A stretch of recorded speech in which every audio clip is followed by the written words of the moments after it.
look for them to turn it up defensively. And since Embiid returned from injury, this is a team that's held their opponents 8 of the 10 games since he's returned to 42% or less shooting. Now, we are looking at a low total. Now, this total did open up at 205. It got down as low as 202.5, and now is working its way back up. And I think that's kind of key. And one of the indicators that I like to look at, Teddy, and I know your guy does opening line reports, and you watch the market a lot. I've always been of the premise that if you see early money on and under, I really respect that, because we know that John Q. Public doesn't run to the window early to bet unders. Okay, we know that by nature they generally bet overs, and they do it more closer to game, the day of the game. We saw the early money in this game come in on the under, and I respect it and agree with it. I expect Philadelphia to play more deliberately on the offensive end of the game, pound the ball inside, and then, of course, on the other side, as I said, you're going to see a defensive effort from them. Key stat in this game, obviously Philadelphia's down 0-2. Philadelphia this season, when they have lost, playing with revenge for back-to-back losses against an opponent this season, 9 times this has happened.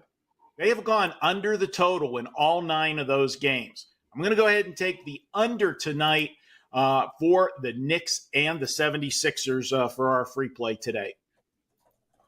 So, a very interesting discussion here. We talk about with the early money and the sharp money and what's the early money, and we respect the early money, and we do. I mean, we know that the guys who are betting well before tip-off tend to be better bettors long-term than those who are betting in the hours before tip-off. But this total initially got bet down, and then over the course of the last 24 hours, we've seen nothing but over money. And it's sharp over money. It's not public over money. The public hasn't even bet this game yet, or they're betting there now. So the early move to the under felt like knee-jerk. They're betting everything under. And it feels to me like the handicap, like the sharp money here that does handicap the game, is looking over tonight. And that, in my mind, is pretty clear that the sharp side here is over. Is my opinion wrong? Is your opinion wrong? Talk about it. Teddy, it's which way you want to look at it. To me, this could be one of those. I'll give you this. If this is one of those ones where it's a head fake, where the initial bet was try to get a couple points of value to get it down, and they want to go to the overs where they really want the money, then I'll agree with you on that. I'll give you that. But I don't think that that's the case here. To me, I respected the first move. And would you agree with this, Teddy? You know that on game day, the public bets. And we know you set 100 people in a room and tell them whether they know anything about basketball or not. Do you want to bet the over 205 or do you want to bet the under 205? More people in that room are going to bet 205, because the general gambler's mentality, as I like to refer to it, is nobody likes to bet unders. You want to have scoring, because in your mind, you're always live. You're never out of the bet. But in reality, when you bet an over, you're never actually winning the play until it actually gets there. You're always winning when you bet an under until you get to that point. The problem is once you get to that point, there's no coming back from it. And that's why people don't like it. We'll just tend to disagree on this one. And again, going with the effort, they're down 2-0. They got to turn it up defensively, to me, to win this game. And I think they need to pound the ball inside to get a more and a half court game with Embiid. I'm looking at it with the early money and the way I handicap the game of how I see the game going, and that's why I'm on the under. Lawrence? Oh, it's my turn. So you're on the under. Yeah. Well, listen, I had a moment. I had an old age moment, Marco. So we're going with the under in New York and Philadelphia. We've got a baseball bet coming up. Houston at the Chicago Cubs. We spoke about this game yesterday, although it was yesterday's game. Where are you going today? Well, I'm going to look at this one. What the hell is plus 1.10? Yeah, it was a little typo. I do my way. You notice when my stuff comes in to the Slack overnight, it's late at night, okay? The eyes are a little boggy sometimes. And yeah, I put an extra decimal in there. But I'm going to continue the theme of picking on John Q. Public here. And this is what I'm going to say. And I can't wait for Teddy's rebuttal on this one. How many average bettors are going to look at this game today and say, okay, this is the final game of the series? There's no way the Chicago Cubs are going to sweep the Houston Astros, especially with Justin Verlander on the mound for the Astros. And it's that kind of thinking that will send you to the poorhouse in a hurry. This Houston Astro team, they're not right. They're a broken team right now. They're like 1-8 in their last, or excuse me, 1-7 in their last 8 games, 7-18 on the season. And I'll be honest with you, I think this is a team that's missing their manager. I questioned them letting Dusty Baker go last year. I know it kind of was played as it was a mutual thing, but they didn't do anything to keep him there, and Dusty left. They're missing him. The bullpen is a shambles right now. They're not scoring any runs. They've scored 5 runs in the last 3 games. That's a bad combination. When you're not hitting and scoring and your bullpen's not getting the job done, that's how you end up losing 7 out of your last 8 games. The Cubs are playing well, especially at home. They're 9-3 at home, and they're averaging over 6 runs a game. Yes, granted, I realize it's Wrigley, but the wind blows in sometimes too. They're scoring 6.1 runs per game. I'm going to go ahead and take them. Justin Verlander, yes, he was sharp in his debut last time out, but remember, we're in late April before he made his first start.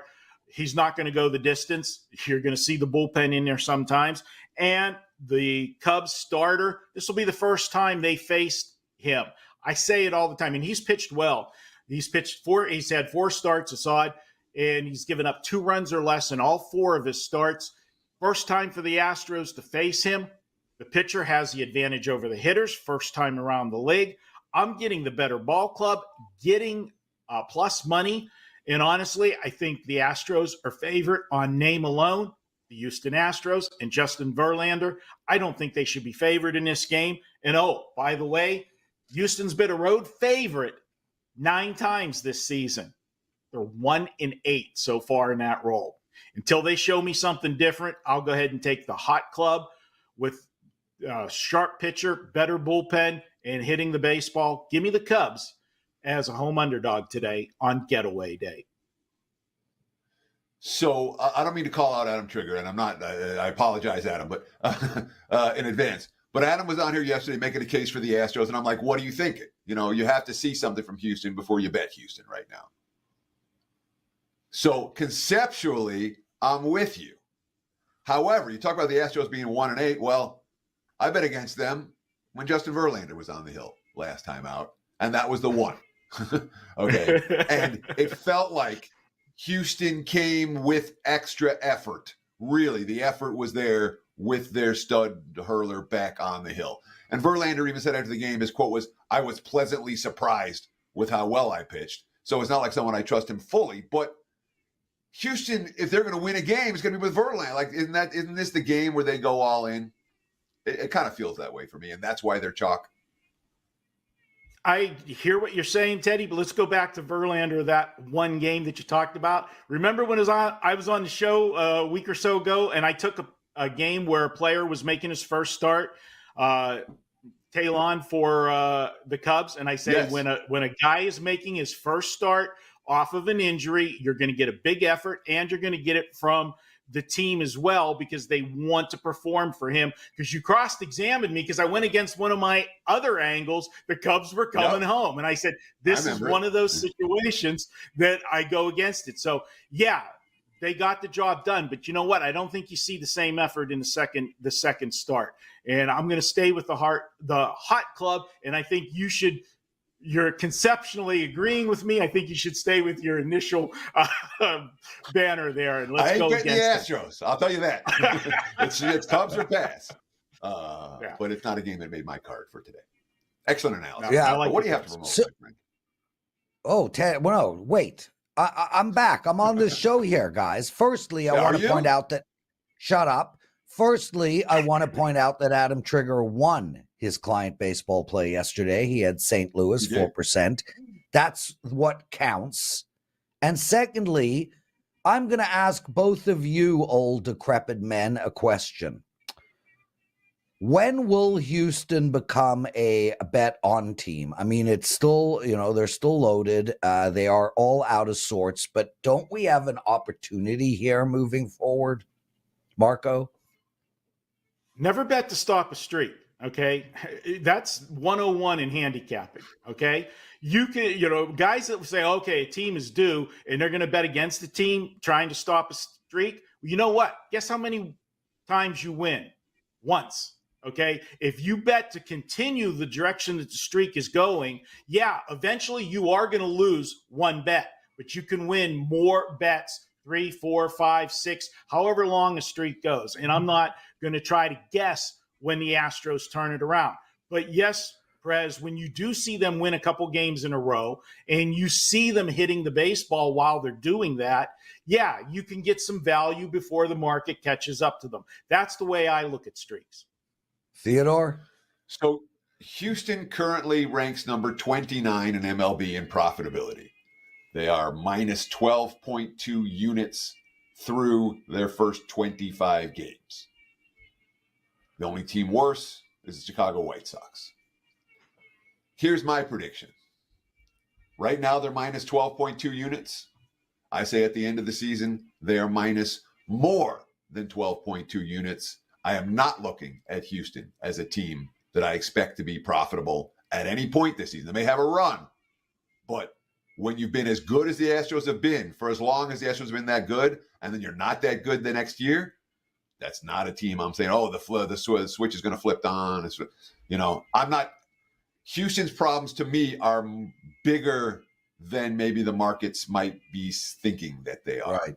I'm not convinced that bullpen, they signed all these high leverage relievers who pitched all these high leverage innings in recent years, and they're all sucking. And I'm not convinced that bullpen's going to get better.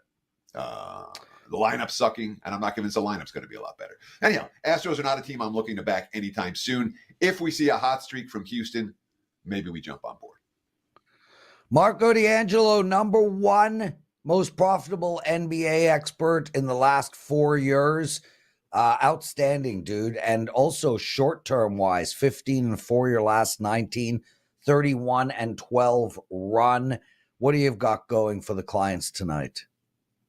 Well, it's Customer Appreciation Day. Every capper's got a play up for just $5. These plays normally sell for $25. I've got my top basketball play, NBA play for tonight. You can get that play for $5 over at WagerTalk and put a bunch of them in your card. You can get 5 guys for what you'd normally pay for one today on Customer Appreciation. There we go. Marco D, thanks for joining us. Teddy, I haven't put my Customer Appreciation play up yet. What do you have going for the clients? I've got one in the NBA and one early start in MLB. The NBA is the $5 Customer Appreciation play, and that is obviously for tonight. Association has been pretty good for a long time. So plus 207 units of profit since 2022, 58% counting every play every day. And we're on a 62% run now since March. So we're making money, NBA, consistently. Miami last night. And carrying me on our combo package. And look, I don't want that to change. I don't want to be carrying you. I want both of us to be carrying each other. Theodore, I am not on the show tomorrow, so real quick to all my big fans out there that line up for hours and hours for my autograph. My dad's 80 years old, and as he points out to me, he doesn't have many summers left.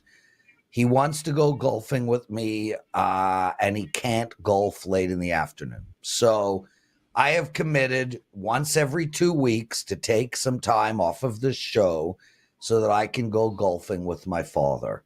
So that's my priority right now. He's 80 years old. I'm sure everybody understands. Yes, Teddy? I'm just curious why you wouldn't pick Saturday or Sunday for that. Because he doesn't want to wait 6 hours to play a round of golf, given how busy the courses are. Okay. It's fine. I'm allowed I'm to at his beck and call, bro. Inquiring minds want to know. Yeah, well, there you go. Okay, brother. What did we learn in the wonderful world of sports betting?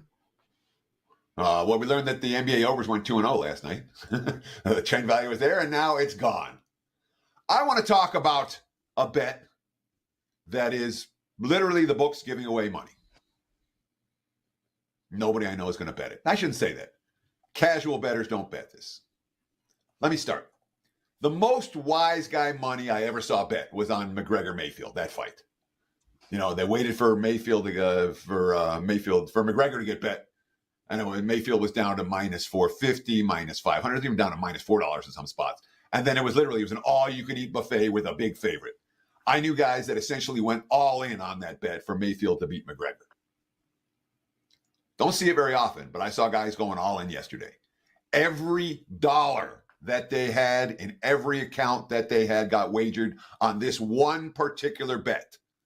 I have no hesitation to tell you about it because 99% of you are not going to make that same bet. This is the bet. Caleb Williams to be the number one overall pick. You have to lay 100 to win $1. Risk 100, pay back 101. There are no locks in sports betting. This is a lock. What's the scenario in which Caleb Williams does not go number one? Including if they trade the pick or if the Bears management has a brain fart under pressure. There's no pressure. You got the number one pick. It's not going to happen. Williams is going to go number one. And you can get essentially risk-free 1% on your money. How do pro bettors make their living? Little edges over time. This is a little edge. You're getting 1% on your money. But books are giving away 1% on your money today for Caleb Williams to be the number one overall pick. Will you risk your entire bankroll to get it? I know smart guys that did. Lawrence? Will you? No. Why? Because I don't like to risk that much to make that little. And the sharp guys do. I get it. But for me, 1% return in a day? Sure. So this is the issue. It's a risk-reward ratio. If I lose my bankroll, I'm fucked. Pardon my language. But I'm fucked. You know? There's no scenario that Williams doesn't get drafted number one, and yet I still can't make that bet. But the smartest guys I know did. I'm going to do half. Why not? Good luck getting down. So, you won't. You're just saying it. I know. I can't bring myself to do it either, dude. The guy wakes up tomorrow and breaks his leg or doesn't matter. He's drafted number one. I know. What's the scenario that Caleb Williams does not go number one tonight? There's no scenario. It's a smart bet. The smartest guys I know are betting it. Hard to do. Hard to get to the window and put your entire bankroll in for a 1% return. But little edges over time. Literally, you're giving away 1%. Books don't give away money. They're giving away 1% today, if you want to take advantage of it. Have you made any draft bets? Is there anything you see? No, the draft bets by the time you see them, they're done. You know, that's the problem with the draft marketplace is that, by the time you know the info, someone else found it 5 minutes earlier and they made 15 limit bets at every book in town. So draft betting can be very profitable if you're really dialed into the marketplace. But if you're working NBA playoffs, you're working MLB, the draft for me is not something I can work at that level because that requires being, fully vested in just football right now. And that's not where I'm at. Teddy covers Lawrence Presman. You're watching WagerTalk Today, everybody. We got tons more show. Ralph Michaels and Kyle Anthony, Teddy's big game breakdown, my penalty box segment. Let's bring Ralph Michaels in right now. Ralph, welcome to the show. How are you, my friend? And it looks like you are the opposite of Steve Merrill. You have been standing in sun for the last 3 days. We need No volume there, Ralph Michaels. Oh. Guys, if you like this show, please take a minute out of your time and hit that like button. Subscribe to our channel. It would be greatly appreciated. I also just put up a baseball play. Goes off at 4 p.m. today. Baseball's been outstanding for me so far, Teddy. On a 5-2 run up units this season. How's your baseball going? I am 26-13-1 with my last 40 selections. Does date back to last year. So up more than 35 units with the last 40 plays. It's been good, man. We've been running good all spring, and we'll see if we can keep it rolling again today. One early start MLB action play for me as well. Teddy, let's go straight to your big game. Let's go straight to your big game breakdown while they work on Ralph, and then we'll bring him in and get some actionable info. Absolutely. Big game breakdown style. Let's talk a little NBA Thursday night. The Lakers and the Nuggets. This one should be a whole lot of fun. Looking at the WagerTalk live odds screen. LA -1 at most books now. Total sitting 216.5, 217 as we speak. And I want to talk about the total in this game. Last year in the postseason, all right, 4 playoff games, 2 overs, 2 unders. All of them were lined between 222.5 and 225.5. So those are postseason totals. 3 regular season meetings this year, all totaled at 230 or higher. 2 unders, 1 over. The first 2 games of this series, total 226.5, closing total 223. Closing total. Both those finished under. The last one finished way under, the lowest scoring game of the bunch, only 200. This was as low as 215.5, 216. The lowest total by far of any of the 9 meetings since the start of the playoffs last year. We'll call it an outlier total. And in the postseason, I'm always looking for outliers, stuff that's not likely to be repeated or stuff that's been over-adjusted. I bet the Heat last night in part because of an outlier performance from Boston in Game 1. The Celtics hit a franchise playoff record for threes. What happened last night? Miami hit a franchise playoff record for threes. I'm not going to be on the Heat in Game 3 for what it's worth. Off topic. Let me get back on topic. Lowest total here in the last 9 meetings by a wide margin. And we know the pace here isn't going to be fast. LA doesn't play with pace. Denver's going to play with pace. But we've got the quotes that tell us what we can expect. LeBron James, quote, after Game 2. We generated some great shots. We missed a lot of shots at the rim that we've been making throughout the course of the season. LeBron missed 7 at the rim, tied for the most layups and dunks he's missed in a playoff game since joining the Lakers. Darvin Ham, quote, the film session was very revealing. Which side of the ball we struggled at. We were great defensively. Offensively, there was a lot of shots we wish we could have back. I'm expecting better offensive efficiency from LA tonight, particularly down the stretch. LeBron, we need to do a better job of closing it. LA struggled to make shots at times down the stretch when they blew that 20-point lead. I think we see a little more offense tonight. I think this total's been adjusted down too much, and I like Game 3 up and over the total. 2-0 NBA overs last night in the postseason. I think we'll see more of the same tonight. Take advantage of that $5 customer appreciation day at WagerTalk.com. And there's your big game breakdown. Lawrence, back to you, my friend. There we go, Teddy. Dan, do we have Ralph all sorted out? Well, Ralph Michaels, get your ass in here, my brother. Welcome to the show, and we have to get straight into it now. Seattle, I was on them yesterday in the first 5. I lost, almost made it there, but was one of my losers. You like them today. Fill us in. Well, I've watched Castillo pitch a couple times. They played the first series against Bieber and the Guardians, and I watched him. And, he gave up 10 hits in that game. But you look at his progression. He has still had a very solid strikeout-walk ratio this entire season. In fact, even before the last good game, his strikeout-walk ratio was 22-2. So he has great control. His speed seemed a little bit off, and he was giving up a lot of hits. Well, in his last start, he turned it around. 7 innings, 2 hits, 9 strikeouts, 1 walk. And you look at Haney on the opposite end, it's just a pitcher I want to fade at this point.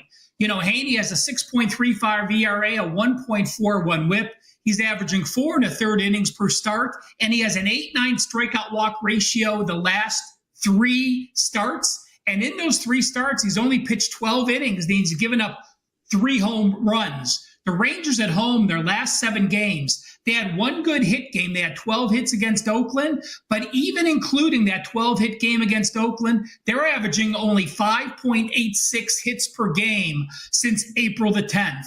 I will back first 5 Castillo with Seattle minus $1.20. Are you worried at all about the Mariners' injury woes right now? Their bats were shut down last night. They really didn't hit that well in the series opener. And they'll be without J.P. Crawford, who's been hitting leadoff for them. They'll be without Cal Raleigh, who's been hitting 3rd in the order for them. And without those 2 last night, man, those bats were quiet for Seattle. You worried about those injuries for the Mariners today, or is it a non-factor in this first 5 wager? You look at Crawford. I think he's batting $196. So he's not the leadoff person. He's not the person that's been there. And Texas may be without Seager as well, who got beamed with a ball and his shin really swole up. So aware of him. It didn't make my card, Teddy, because of those injuries, but still worthy, I think, of taking a glance at him here. Ralph Michaels joining us, everyone. And Ralph, before we get to your next game, I want to answer Austin Snow's question, because it's a good one and one we've delved into in the past. Prez, if you've got time, can you talk about adjusting bet sizes? Do you recalculate your dollars every day or week? I am making money right now, but feel nervous to increase my bet size in case I start losing. Austin, here is my answer, and I'm happy for Teddy and Ralph to weigh it in. I readjust my bet size every single Monday. Now, with that said, it's not an actual increase in bet size. It's an increase in bet dollar amount or a decrease in bet dollar amount, but I am still betting the exact same percentage of my bankroll. Now, I did a video you can find over at WagerTalk TV that goes into this much deeper, but the bottom line is just keep to the same percentage of bankroll. That way you can take advantage of exponential growth during your upswings and a made-up word, de-exponential growth during your downswings. Teddy, do you have anything to add to that? I thought you said it very well. And again, there's a number of videos. You've done videos. I've done videos. They're available. The WagerTalk archive, when it comes to like how to bet videos, betting 101, betting 102, it's really an extraordinary resource. We've all done a whole bunch of them over the years, and I encourage you. There are multiple videos out there from WagerTalk cappers talking about this very subject. Take a minute and go through that archive and take a look at some of the great content we put out about subjects just like this one. Ralph Michaels, NBA, Denver, and the Lakers. What do you got for us? When I sent it in on Slack, I wanted to do over for the first quarter. I'm going to split that between over for the first quarter and over for the first half. Now, we're going to have a chart in the middle talking about 0-2 teams at home in the playoffs in game number 3. But how's this? This is very surprising to me. When you have 0-2 teams at home, the teams have averaged 52.6 in the first quarter, 51.6 in the second, 49.9 in the third, 49.9 in the seventh. So the first half in the first round has averaged 104.2 points per game. The second half has averaged 99.6. You would think a home team would have to foul. They don't want to go down 0-3, so you'd have much higher scoring in the second half. That has not been the case, going all the way back to 2010. You look at the Lakers against winning teams. In the first half, against winning teams, the Lakers averaging 118.9 points per game. In the second half, they're averaging 109 points, 9.9 points per game more in the first half.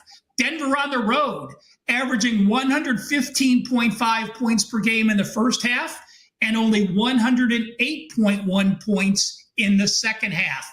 And by the way, the first half total is 111. The first quarter total is 55.5, and the full game is 217. So even though the results have said we have higher scoring first half when you have the 0-2 teams, like all lines in the NBA, the first half is a portion of the second half. It's about 48% versus 52.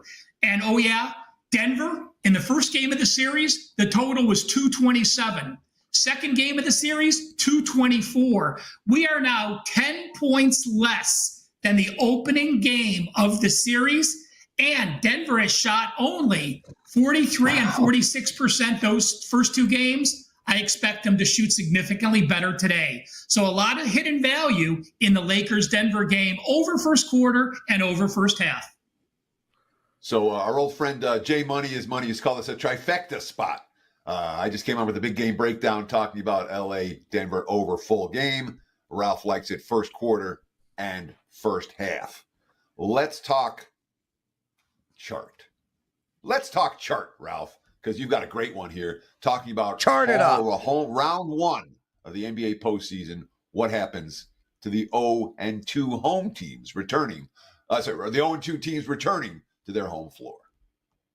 Well, you know, we talk about home teams and Teddy and Prez. We all know that a few years ago, I mean, Vegas catches up to things. And remember, the first quarter lines were basically the same as the full game, and the first half were more than the full game. It's not quite that bad today. Orlando's laying 2.5 for the first half, 2.5 for the game. Philly, 4.5 for the first half, 5.5 for the game. The Lakers actually a 2-point favorite in the first half, where some of the lines are now pick or Denver. So that's the biggest difference. But look full game, guys.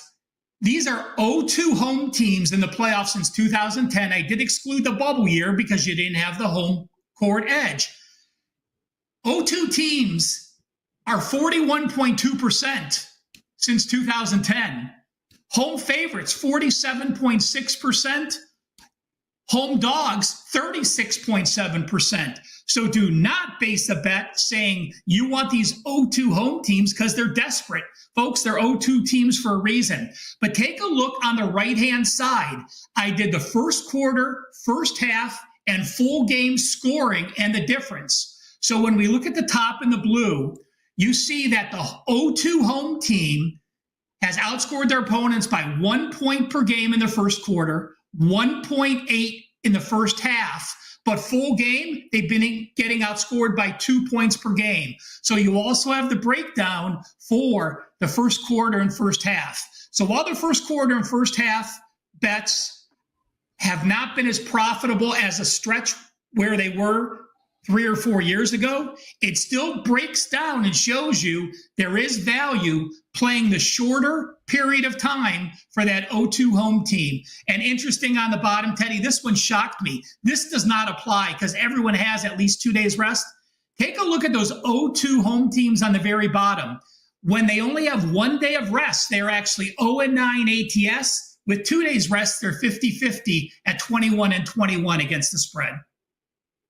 So, Ralph, the thing that stands out to me about this chart, and again, if we could just put it up there real quick for me. Thank you. So, look at Dan. Dan's on, spot on. He's on the money. On, baby. Basically, you're talking about home favorites as 50-50. You know, it's a 10 and 11. I'm not going to call that a prevailing trend. All the money here, which tells us that no edge to Orlando or Philadelphia tonight, but no negative for those teams. But the negatives really come with the home dogs, the teams that aren't good enough to be favored. And that tells us if you were thinking about playing Miami in game 3 on Saturday, maybe think again. Is that your takeaway as well? The whole key here is home dogs stink, don't bet them. Well, Miami's off to win, Teddy, so they're not going to be 0-2. The only home dog would be right. New Orleans or maybe the Lakers. The Lakers were pick one. I mean, that would be in that area as well. But New Orleans is a team that was, I believe, a 1 point home dog, at that time. So I would tread cautiously, absolutely, with those home dogs. So, it's a situation. And FYI, by the way, in round 2, since 2014, they've gone 8-6 against the spread. Round 3, they've gone 4-5. And in the NBA Finals, 0-2 home teams have gone 2-2. So basically 50-50 all the way on every round for full game for 0-2 home teams in the series. Ralph Michaels, I want to congratulate you on an outstanding start to the baseball season. You are locked in, and I love to see it. Congratulations What do you have going for our clients today? Well, baseball 13-1 run, guys. Thank you, Prez and Teddy. I appreciate it. And I'll tell you what, it's an early start. You only got another hour, so grab it. It's $5. Someone reached out to me and said, well, why are you putting out an early game for the $5? I'll tell you what, guys, it's my best game. It doesn't matter what time it starts. The job is not to try to get a few extra sales. The job is to get your customers the best play regardless of what time it goes. And this is my best play. So early afternoon start. If you're watching live, grab it now, $5. And again, almost everyone has a $5 package because, Prez is a little late. So his isn't up there yet, but mine's up. Okay, I put mine up when Marco was yapping and I lost track of the show. Yeah, and as Marco said, it's a great way to try some cappers, read their write-ups, look at who you like, and and go from there. We certainly appreciate each and every one of you customers, and this $5 Customer Appreciation Day just shows you how much we care and how thankful we are for each and every one of you. Brilliant stuff, Ralph Michaels. Teddy, IUD writes in our YouTube shorts, Prez, I'm ordering a beef shawarma platter. So I'm having a shawarma today. I promise you that. But it's a chicken shawarma. I never have beef shawarmas. I haven't had a beef shawarma in decades. You shawarma it, Teddy? Tell me more. Okay, so I get pickles, coleslaw, both types. Kyle Anthony joining us. And Kyle, a question for you right off the bat. And look, I'm not responsible for my dreams. I had a dream about Sydney Sweeney last night. What is that? How should I feel about dreaming about Sydney Sweeney? I mean, she's could be my child. I woke up, I was disgusted with myself. I was disgusted. What happened? I think it's more important. I just heard Vivian upstairs screaming at me. Oh, sheesh. Well, I guess she knows what happened in the dream. I guess you've already disclosed that information to her. No, I haven't. That's the first time she's heard about my dream, was upstairs. Now I need this show to go extra long because I don't want to go upstairs. Here's the beauty of it, Lawrence. This is how out of it I am. I don't even know who Sydney Sweeney is. No idea. Yeah. Kyle does. Yeah. Kyle, let's go, brother. You like Perez at plus 160 over Mateus. Fill us in. Yeah, so in the main event here, we've got Matheus Nicolau here. He's minus 195. On the comeback, you have Alex Perez plus 160. And Matheus, he is a well-rounded technical fighter overall. You've got Perez, who is a boxer with solid wrestling overall. And when you're looking at it, there is an absolute path here for Matheus to go out there, get the job done, utilize that footwork, utilize that hand speed, skirt on the outside, throw the combinations, work at distance. And that really has worked out well for him, outpointing his opponents, utilizing that hand speed. And that's done great for him. But if you look at it on the other side here with Perez, as I was saying, Perez has got good boxing and he's going to have to crash the pocket. He's going to have to move forward. He's going to have to put pressure on, make it dirty, make it sloppy, get in tight, because that's what Nicolau doesn't want to do. He does not want to have that, or he would look for some takedowns, which Nicolau does have. But the thing about that is both of these guys do support a solid when it comes to takedown defense. You've got Nicolau, he's at 93% takedown defense rate. You've got Perez, 82% defense rate. So I think this plays out on the feet. And with this playing out on the feet, I do think the leg kicks will be there for Perez. I think he's going to chop at them very early, very often, mixing them up in combinations. And then also the fact that the big red flag for me on the Nicolau side is his chin. He really has durability concerns here where he can't absorb shots very well. You see that's kind of why he wants to skirt on the outside, throw combinations, even get takedowns, wants to protect that chin. Now, the issue with it also is that he's been rocked and wobbled. Even in fights that he's won, he's been hit pretty clean and dropped. Then you look at the other side here, that he's coming off of a brutal knockout loss to Brandon Royval last year. This is his first fight back. I do think there will be more tentativeness, more gun shy in the pocket, looking to kind of stay at range, which again, Perez needs to push forward. And then lastly, when you look at strength of schedule here, Matthias is kind of this guy that we're all kind of looking at as, hey, he could be the next big thing. He could be the next guy to kind of fight for a title. But his rise has been very suspect and fighting very closely against middling guys in the division. I mean, you look at Tim Elliott and David Dvorak, he won 29-28, and these guys, I don't rate them very high. He knocked out Matt Schnell, who Matt Schnell is on the Mount Rushmore of glass chins. And then you look at the other side, Prez, where Prez won 3 straight. Then he had some time off. There were some of that, but he lost his last 3 he lost to were Davison Figueiredo, former champion, Alejandro Pantoja, current champion, and Muhammad Makayev, who will probably fight for a title very soon. So these are the guys that he's fighting. I think the value is absolutely on Alex Perez here. I think he gets the job done, and I do like that plus money at plus 160. Look at the dog in the main event on Saturday night, UFC Apex here in Las Vegas. I do want to ask you, all the other like totals, 1.5, 2.5, this one's 4.5 rounds. And you talked about the favorite having something of a glass chin. Would we bet this one under?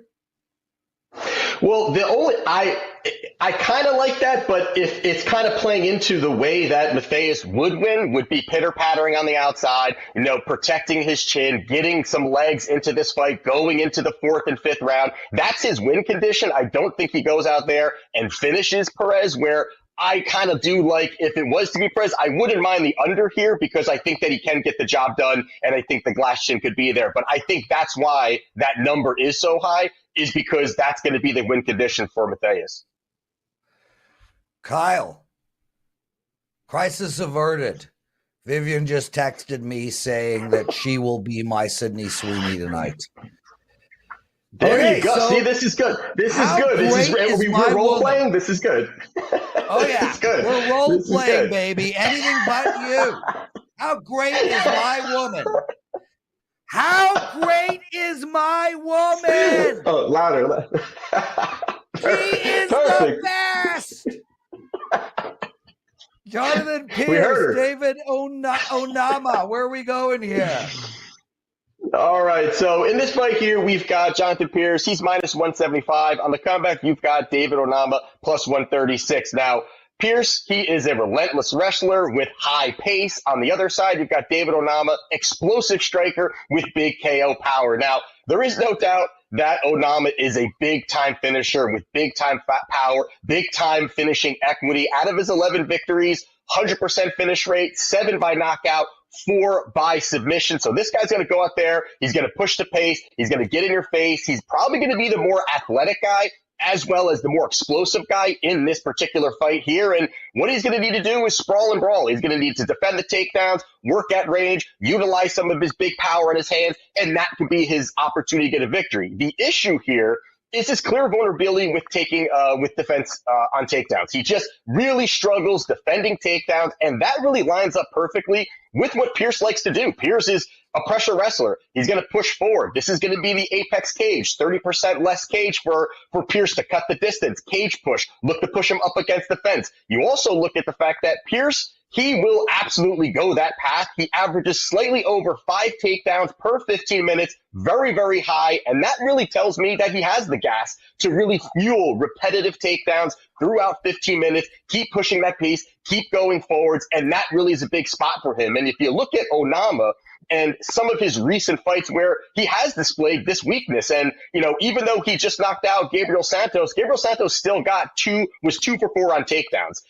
Prior to that, Nate Landwehr, who I don't rate his wrestling very high, he was 3 for 4 on takedowns. And then even a couple years ago, Mason Jones got 8 takedowns. Those are the guys that really pushed that path, and the path was available for him. And I think Pierce is going to do that. He's going to push forward. He's going to look to do that. And you also add in that Onama does have suspect cardio. He definitely can be extremely explosive early, but he doesn't carry that throughout the fight. I think Pierce can really start to lay on him. First round could get a little interesting, but I think second and third are at a high clip will be on Pierce, and Pierce will be able to bank those rounds. So I do like Pierce to get this victory, but I do like Pierce via points. It's plus 225 right now. I think it's a likely path. 2 of his last 3 wins were by decision. I think he gets the job done via points. So I'm going Pierce plus 225 via points here.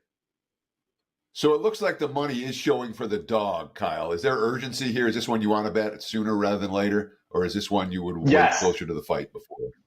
Yes, I do think that this is going to be a spot where I do see some of that money slightly kind of coming in on Onama there, but I think that's why I do like this path here and finding that nice plus money and getting off that number. So money line, I don't mind it, but I do like the path for Pierce to get the job done via points. Awesome stuff, Kyle Anthony, everyone. And guys, Kyle has been profitable in UFC 11 of his last 12 events, up 40 units over that time period. Kyle knows UFC like women know Kyle. What do you got to promote? That was good. I might need to use that tagline. So I have for this Saturday, 4% play up right now. As everyone's kind of saying here, customer appreciation, $5 there. If you do get that purchase, there is inside that package a code for 50% off on my month package as well. In the also in the package, I do have the full package for this Saturday. There are 3 plays. I'm gonna have probably a 4th play. Of those 3 plays, 2 of them are at plus money. So we're always finding that value. We're always finding that plus money, and we're getting the job done. We're seeing the board well. Beautiful stuff. Kyle Anthony, everyone. Guys, we're running out of time. Dan, it's the penalty box segment. Let's go. Okay, everybody. Real quick, I got 2 NHL bets to give out on the penalty box segment.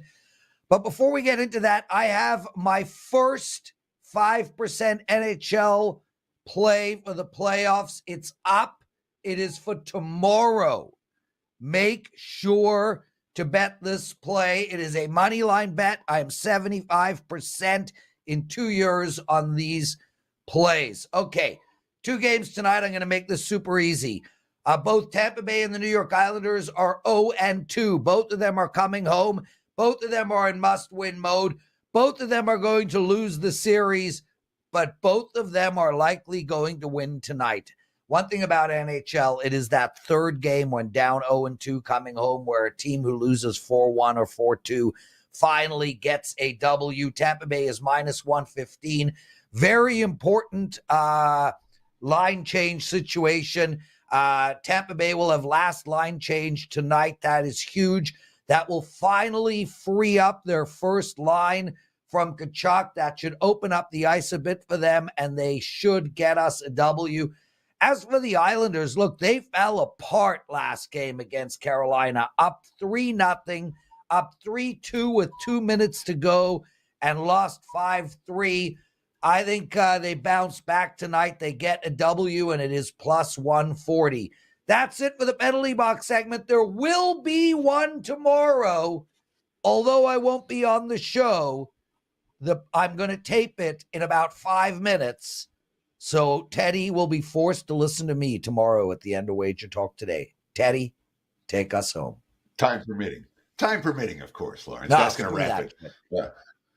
That's going to wrap it for the Thursday edition of Wager Talk Today. Like Lawrence teased, we'll do it again tomorrow. Same time, same channel, 9 a.m. here on the Left Coast New. If you back east, be sure to check out all the great content from Wager Talk, including my opening line report, Steve Merrill's NBA playoff previews. We got NBA tip-off. We got NHL puck time. We've got the MLB show with Drew Martin. There is an amazing amount of free content available daily from the WagerTalk.com YouTube channel. Please subscribe if you haven't done so. More than 150,000 of you have already done it.